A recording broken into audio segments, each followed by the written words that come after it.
Hello, everyone. Well, welcome to our broadcast today. It's a great day to be alive on planet Earth. This is the day that our Lord Jesus has made.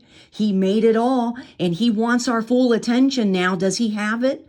He's going to get our attention, friends, in one way or another. So just keep looking up. Now, in today's news, we're going to be looking up together.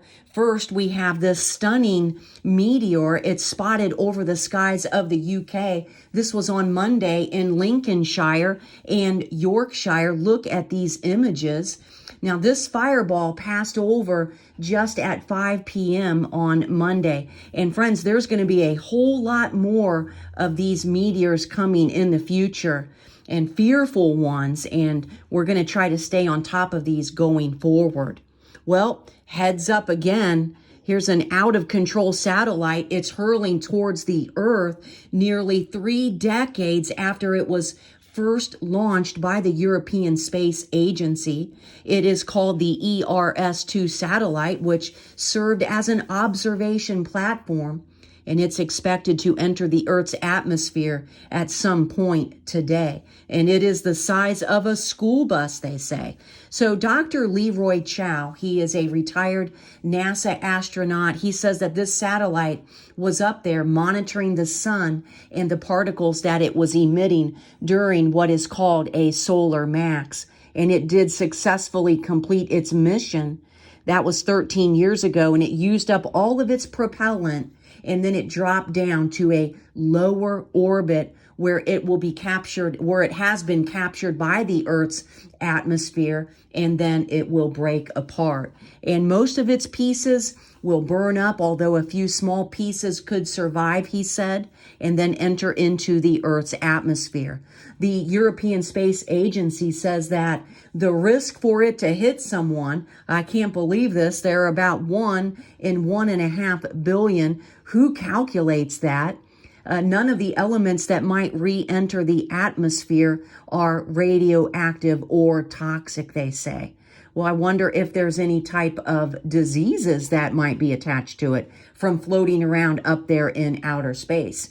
The satellite has an estimated mass of 5,057 pounds after depleting its fuel, and it is likely to break apart and fall into the ocean. It is similar in size to other space debris that re-enters the Earth's atmosphere every week or so, according to the agency. So the predicted time for the satellite to enter the Earth's atmosphere is currently 3:49 p.m. GMT time today, but there is a window of uncertainty, which they are saying could be any time between 2 and 5:30 p.m. So friends, there is a whole lot of stuff floating around up there. And check out this story. Speaking of a lot of stuff floating around up there, this is out of Fresno, California. Hello to our beloved friends there in Fresno. A resident captured this freaky object on a video and then posted it to social media. This was near Shaw and Marks Avenues. Many people commented on the post, some saying that, oh, it's just a kite. And others on the post argued it was something else. One person wrote, every year I see it always near the Shaw and Bradley area. And then in another comment, it's pretty high up in the air changing forms. And if it were a kite, it's large enough that it would need a plane to fly up that high. So I don't see what is making it change directions, they wrote, without needing some kind of help. So to me, yeah, it sure looks like something from the War of Worlds movie. And if you have any insight on this story, or if you are there in Fresno, comment below. Was it a prank? Is it a part of the government soft disclosure program? Anything is possible in this fallen world. Well, in this final story, NASA, they're looking for 4 volunteers for a year-long Mars simulated, that's the key word, simulated Mars mission in 3D printed habitat. I think it's probably Elon Musk who's looking for applicants. But anyways, NASA has a new Mars mission seeking volunteers to spend an entire year living in a simulated version of the red planet. Now, the surface mission on a 3D printed habitat is called Mars Dune Alpha. It's going to help inform the agency's plans for human exploration of the planet. This is per NASA. Now, if you're like me, you take everything NASA says with a very small grain of salt. I believe they've been back and forth to Mars, and I bet they even have a McDonald's up there, a McDonald's drive-through. The second of 3 planned ground-based missions is due to start in spring of next year. Of course, they will be paid, and more information will be given out directly to the candidates during the screening process.